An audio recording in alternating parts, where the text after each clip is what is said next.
I'm Lenny, and in this video, I'm going to discuss Spider-Man, which was released in 2002. It's rated PG-13 and has the runtime of 2 hours and 1 minute. This was the beginning of a trilogy that was directed by Sam Raimi. It has a score composed by the brilliant Danny Elfman, and it was starring Tobey Maguire as Peter Parker, aka Spider-Man, Willem Dafoe as Norman Osborn, also known as the Green Goblin, Kirsten Dunst as Mary Jane Watson, James Franco as Harry Osborn, J.K. Simmons as J. Jonah Jameson. The movie begins with Peter Parker narrating the events of his life and what leads him to become Spider-Man. And he asks the question to the viewers, who am I? Are you sure that you want to know? When we meet Peter Parker, he's in his senior year of high school. He's awkward. The other kids consider him to be nerdy, geeky. He gets picked on and bullied a lot by other people in his school. Peter is a photographer for his high school newspaper, and on this day, they are actually taking a field trip, a class trip, and they are going to check out some rare hybrid spiders that have been created. There's actually these 15 hybrid spiders that have been combined DNA structure to inhibit different abilities from other spiders. So I did say that there's supposed to be 15 spiders, but there's only 14 spiders within the case. So one has gotten loose somewhere. As Peter Parker asks Mary Jane Watson if he can take a picture for her for the school newspaper, Peter has been secretly in love with Mary Jane ever since he moved next door with his uncle and his aunt to Mary Jane Watson when he was 6 years old. He gets a couple of good shots and she gets pulled away by her friends. And while Peter is holding his camera, gets bitten in the hand by that missing spider.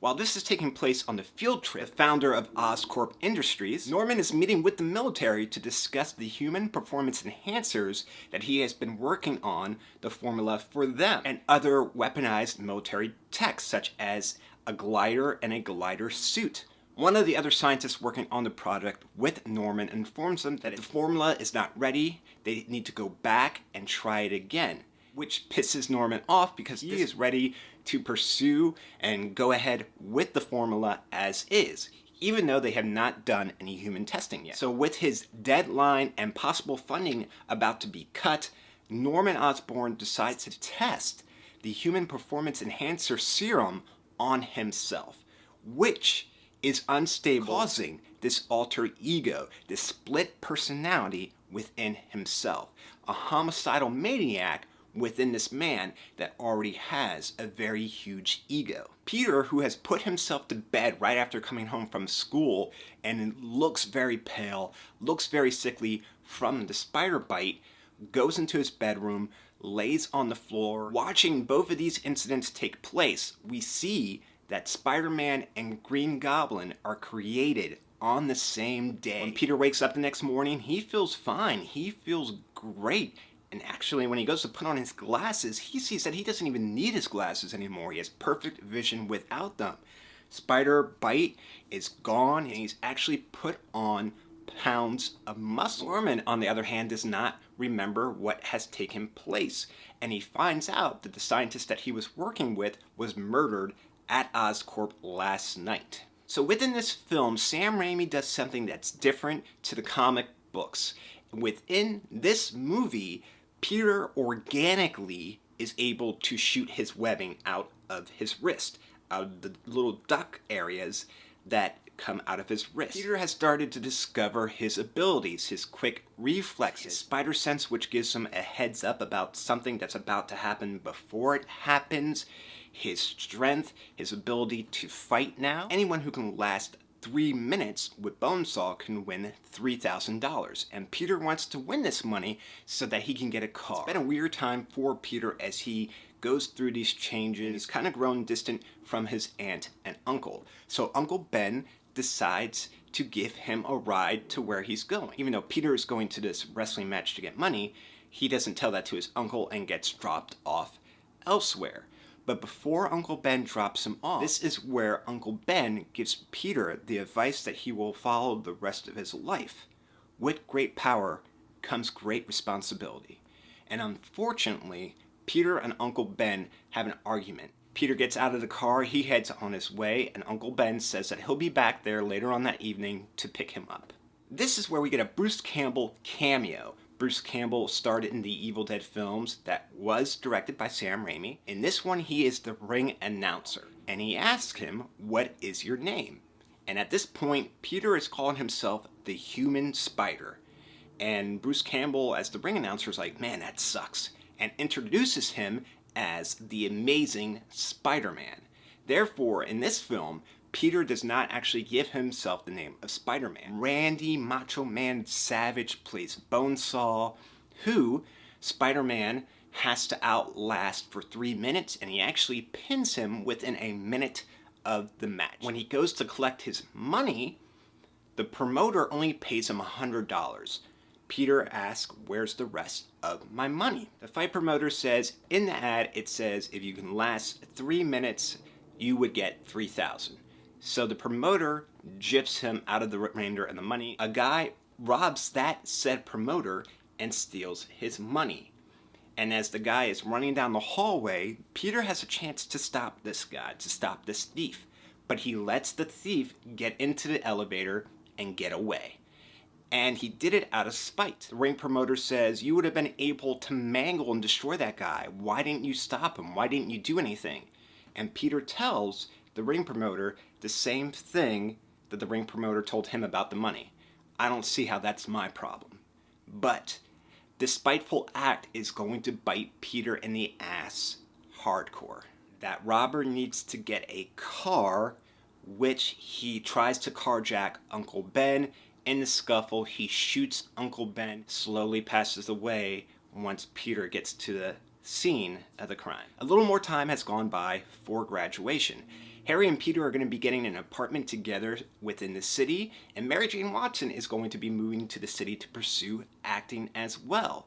We also find out that Harry and Mary Jane are now dating, but they've been keeping it secret from Peter.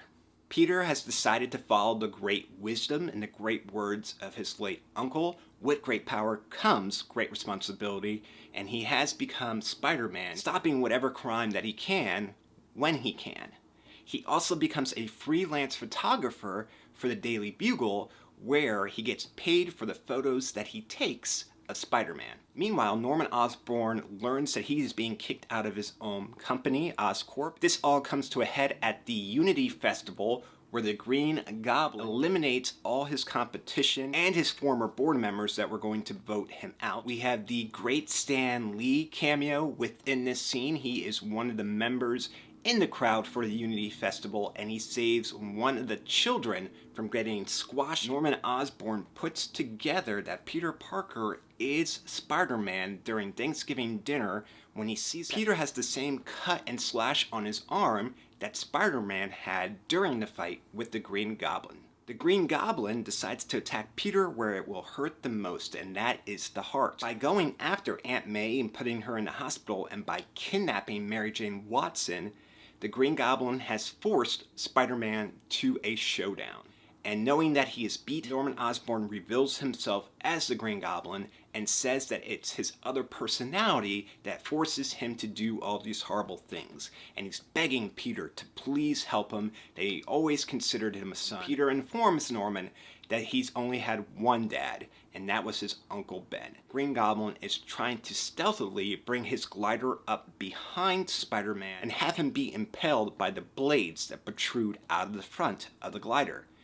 With Spidey and his spider sense is able to pick up the glider before it gets near him, he flips out of harm's way, and Norman is actually impaled by the glider himself. Norman Osborn, as he is dying, asks Peter to please not tell Harry that he was the Green Goblin. Spider-Man takes Norman Osborn's body back to the Osborn mansion, lays it there, where Harry enters the room and sees that his father is dead and believes that it was Spider-Man that actually killed his father, and vows to make Spider-Man pay. After the funeral for Norman Osborn, Peter and Mary Jane Watson talk, and Mary Jane confesses her love for Peter Parker, and they kiss. And as much as Peter wants to tell her how much he loves her, He knows that as long as people ever figure out who Spider-Man is, those that he loves will always be in danger. So he tells Mary Jane that he will always be there for her as a friend. And he walks away. That is how Spider-Man ends. Rating Spider-Man on a scale of 1 to 10, with 10 being the absolute best score that I can get, I give it an 8. It is a great film, great origin story, very well directed. Tobey Maguire is awesome as Peter Parker and Spider-Man.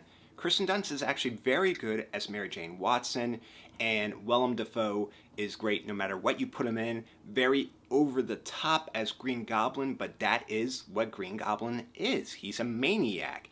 He is out of control. We have now come to the interactive part of this video. If you think this video is worthy of a thumbs up, please feel free to do so. And if you enjoyed this video and you want to see others like it, all you have to do is hit the YouTube logo, which is going to be down in that corner, and you'll get a notification anytime I upload a new video to the channel.